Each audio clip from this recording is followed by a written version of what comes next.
So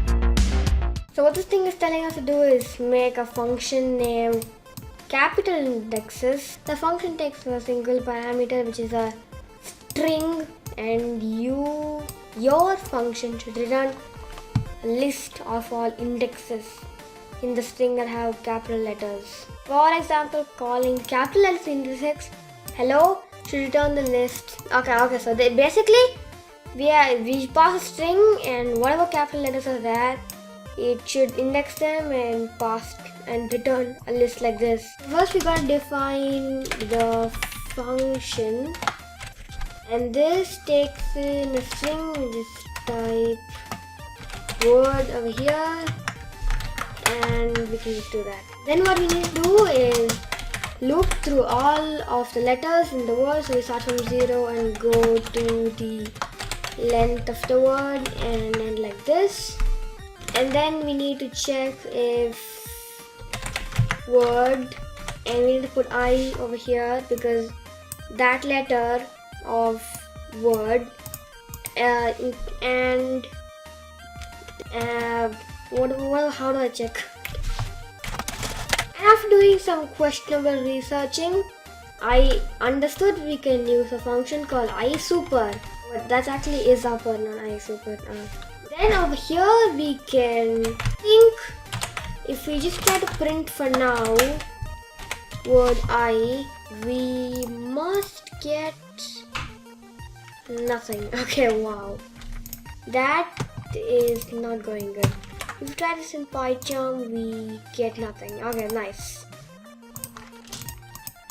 We're not storing this anywhere. So what I think we need to do is create an array, because we need to index this in integer. So index array, and that can be equal to this, and we can remove the colons if we want to do that. And yeah, that should be pretty much it. And yeah, of course we need to put I over here,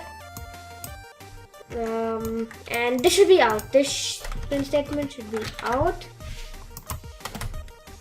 like this. This should work. So we'll go ahead and test this in Python first.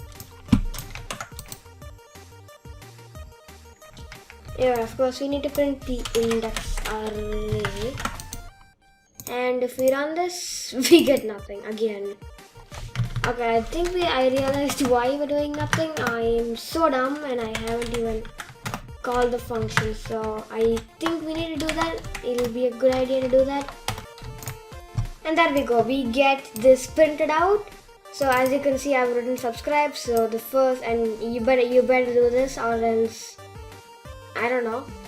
So the first 0 is coming, then 2 is coming, because 0, 1, 2. So it's pretty much working. And if we try to test this out in this, it should work. Yeah, it's working, and I can put there now. We just leave the subscribe.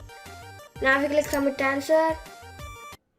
Okay, it's telling us to actually return, not print. So I think what we need to do is write a return statement and put in the index array there. I don't know if this would work, but I hope it does. Nice. Let's go. If you liked my video, you can like the video, and if you didn't like my video, you can dislike my video. And make sure to comment, and I'll see you next time. And click the video on the right.